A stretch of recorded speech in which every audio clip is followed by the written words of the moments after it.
വയനാട്ടിലേക്ക് പോവുകയാണ്. Good morning Deepak Mohan. കഴിഞ്ഞ ദിവസം മാവോയിസ്റ്റ് മേഖലയിലൊക്കെ പോയി സുരക്ഷിതനായി തിരിച്ചെത്തിയല്ലോ അല്ലേ? മഴ എങ്ങനെയുണ്ട്? Very good morning Sujaya Parvathi. ഇന്നലെ മാവോയിസ്റ്റ് മേഖലയിൽ തന്നെയായിരുന്നു. രാവിലെ പുലർച്ചെ മുതൽ വൈകിട്ട് വരെ മാവോയിസ്റ്റ് മേഖലയിലായിരുന്നു. ഇന്നലെ കനത്ത മഴ വയനാട്ടിലുണ്ടായിരുന്നു. എന്നാൽ ഇന്ന് മഴ അല്പം മാറി നിൽക്കുന്ന ഒരു സാഹചര്യമാണ്. വയനാട് ജില്ലയിലെ താഴ്ന്ന പ്രദേശങ്ങളായ വൈത്തിരി, മാനന്തവാടി താലൂക്കുകളിലെ വയലുകളിലും ആ പ്രദേശങ്ങളിലെല്ലാം തന്നെ വെള്ളം കയറിയിട്ടുണ്ട്. ഇപ്പോൾ ഈ പുഴയോരത്ത് താമസിക്കുന്ന ആദിവാസി കോളനികളിലുള്ളവർ ജാഗ്രത പാലിക്കണമെന്ന് ജില്ലാ കളക്ടർ ഉത്തരവിറക്കിയിട്ടുണ്ട്. അതോടൊപ്പം ഇന്ന് വയനാട്ടിൽ ഓറഞ്ച് അലർട്ടാണ്. അതുകൊണ്ട് തന്നെ ഇന്ന് വിദ്യാഭ്യാസ സ്ഥാപനങ്ങൾക്കെല്ലാം ജില്ലാ കളക്ടർ അവധി പ്രഖ്യാപിച്ചിട്ടുണ്ട്. നിലവിൽ മഴക്കെടുതികൾ ഒന്നും തന്നെ റിപ്പോർട്ട് ചെയ്തിട്ടില്ല. ഇന്നലെ മേപ്പാടി റിപ്പണിൽ ഒരു കിണർ ഇടിഞ്ഞു താഴ്ന്നിരുന്നു.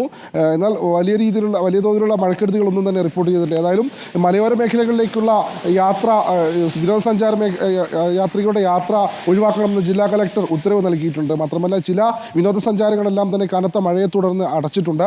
ബാണാസുര സാഗർ ഡാം, കാരാപ്പുഴ തുടങ്ങിയ പ്രദേശങ്ങളിൽ വെള്ളം കൂടുതൽ, ഡാമുകളിൽ വെള്ളം കൂടുതലാവുന്നുണ്ട്.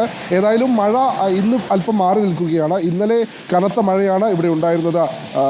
സുജയ പാർവതി. ഓക്കെ ദീപക്, അപ്പോൾ ഇന്ന് വയനാട്ടിൽ നിന്നുള്ള കൂടുതൽ മഴക്കാഴ്ചകൾ. ഇന്നവിടെ കളക്ടർ അവധിയൊക്കെ പ്രഖ്യാപിച്ചിട്ടുണ്ട്. പക്ഷേ ഇപ്പോൾ മഴയില്ല. വയനാട് കളക്ടർ വാർത്ത കാണുന്നുണ്ടെങ്കിൽ ഇന്ന് അവധിയില്ല കളക്ടർ. ഇന്ന് അവധി കൊടുത്തപ്പോൾ മഴയില്ല കളക്ടർ. അപ്പോൾ നേരെ എറണാകുളത്തേക്ക്. എറണാകുളത്തും ഇന്ന് വിദ്യാഭ്യാസ സ്ഥാപനങ്ങൾക്ക് അവധിയാണ്. നമുക്കൊപ്പം PT മുഹമ്മദ് ജസീം തയ്യാറാണ്. Good morning Muhammad Jaseem. കൊച്ചിയിൽ എങ്ങനെ, എവിടെയെങ്കിലും മഴ പെയ്യുന്നുണ്ടോ? മരം വീണ് കിടക്കുന്നുണ്ടോ? എന്തെങ്കിലും വിവരങ്ങളൊക്കെ രാവിലെ മുതൽ പലയിടങ്ങളിൽ നിന്ന് നമുക്ക് കിട്ടിയതായി ഇപ്പോൾ കയ്യിലുണ്ടോ? Good morning Sujaya. കൊച്ചിയിൽ ഇപ്പോൾ മഴയില്ല എന്നുള്ളതാണ്. പക്ഷേ ഒരു വലിയൊരു മഴക്കോളുണ്ട് എന്നുള്ളതാണ് വസ്തുത. കാലാവസ്ഥാ നിരീക്ഷകർ നേരത്തെ പറഞ്ഞതുപോലെ അടുത്ത 3 ദിവസത്തേക്ക് ജാഗ്രതാ നിർദ്ദേശമൊക്കെ നൽകിയിട്ടുണ്ട്. അതുകൊണ്ട് തന്നെ അതിൻ്റെതായിട്ടുള്ള മുൻകരുതലുകളും ജില്ലാ ഭരണകൂടം ഉൾപ്പെടെ എടുത്തിട്ടുണ്ട് എന്നുള്ളതാണ്. അതുകൊണ്ട് തന്നെയാണ് നേരത്തെ സുജയ സൂചിപ്പിച്ചതുപോലെ ഇന്ന് എറണാകുളം ജില്ലയിൽ സ്കൂളുകൾക്ക് അവധിയാണ് എന്നുള്ള കാര്യം.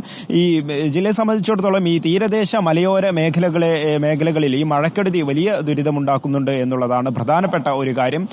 ഞാനിപ്പോൾ നിൽക്കുന്നത് പുതുവൈപ്പ് ബീച്ച് പ്രദേശത്താണ്. ഈ പ്രദേശത്ത് ഇപ്പോൾ കടലേറ്റം രൂക്ഷമായി തുടരുകയാണ്. ഇന്നലെ രാത്രിയൊക്കെ വലിയ തോതിൽ ഉണ്ടായിരുന്നെങ്കിലും ഇന്ന് അല്പം ശമനമുണ്ട് എന്നുള്ള ഒരു ആശ്വാസമാണ് ഇവർ പറയുന്നത്. പക്ഷേ കാറ്റിന്റെ ഗതി അനുസരിച്ച് ഈ കാര്യത്തിൽ ഒരു മാറ്റമുണ്ടാകാം.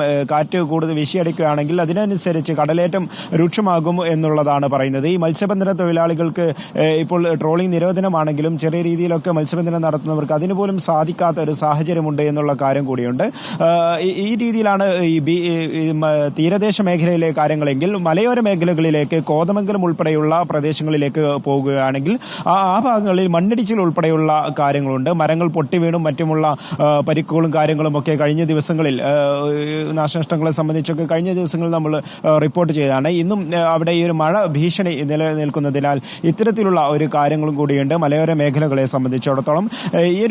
അതുപോലെ തന്നെ ജില്ലയിൽ കാക്കനാട് കണയന്നൂർ താലൂക്കിൽ കാക്കനാട് വില്ലേജിൽ ദുരിതാശ്വാസ ക്യാമ്പ് തുറന്നിട്ടുണ്ട് എന്നുള്ളതാണ്. വനിതാ വ്യവസായ കേന്ദ്രം, തെങ്ങോട് എന്നിവിടങ്ങളിലാണ് ക്യാമ്പ് പ്രവർത്തിക്കുന്നത്. 7 കുടുംബങ്ങളിലെ 20 പേര് ഇപ്പോൾ ആ ക്യാമ്പിലുണ്ട് എന്നുള്ളതാണ് പ്രധാനപ്പെട്ട ഒരു കാര്യം. ഈ കോട്ടയം ജില്ലയിലും അതുപോലെ തന്നെ ദുരിതാശ്വാസ ക്യാമ്പ് തുറന്നിട്ടുണ്ട്. ഈ 2 കുടുംബങ്ങളിലെ 7 പേര് വീതം അവിടെയുണ്ട് എന്നുള്ളതാണ് പറയുന്നത്. ഇനിയിപ്പോൾ ഇന്ന് പ്രധാനപ്പെട്ട ഇവിടെ നടക്കാനുള്ളത് എടവനക്കാട് തീരപ്രദേശ മേഖലയിൽ അവിടെ ഈ വീടുകളിലേക്ക് എനിക്കിപ്പോൾ ഒരു പ്രേക്ഷകൻ അയച്ച സന്ദേശമുണ്ട്. ജസീമിനെ അറിയിക്കാൻ പറയുന്നു. ഇപ്പോൾ ജസീം പറഞ്ഞുകൊണ്ടിരുന്ന കാര്യം തന്നെയാണ്. അതുകൊണ്ട് എറണാകുളം എടവനക്കാട് തീരമേഖലയോട് കളക്ടർ അവഗണന കാണിക്കുകയാണ്. വൈപ്പിൻ ചെറായി സംസ്ഥാന പാത 8 മണി മുതൽ ഉപരോധിക്കാൻ പോകുന്നുവെന്നാണ് തീരത്തു നിന്ന് വരുന്ന സന്ദേശം. ടെട്രാ പോഡ് മോഡലിൽ കടൽഭിത്തി നിർമ്മിക്കുന്നതിന് ഫണ്ടില്ല എന്ന് കളക്ടർ പറഞ്ഞു. അതുകൊണ്ട് 8 മണി മുതൽ ഈ വൈപ്പിൻ ചെറായി സംസ്ഥാന പാതയിൽ കുത്തിയിരുന്ന് പ്രതിഷേധിക്കുമെന്നാണ് ഇപ്പോൾ തീരവാസികൾ, എടവനക്കാടെ തീരവാസികൾ അറിയിക്കുന്നത്. അപ്പോൾ അവിടേക്ക് നേരെ വണ്ടി വിട്ടോളൂ മുഹമ്മദ് ജസീം. അവിടെ നിന്നുള്ള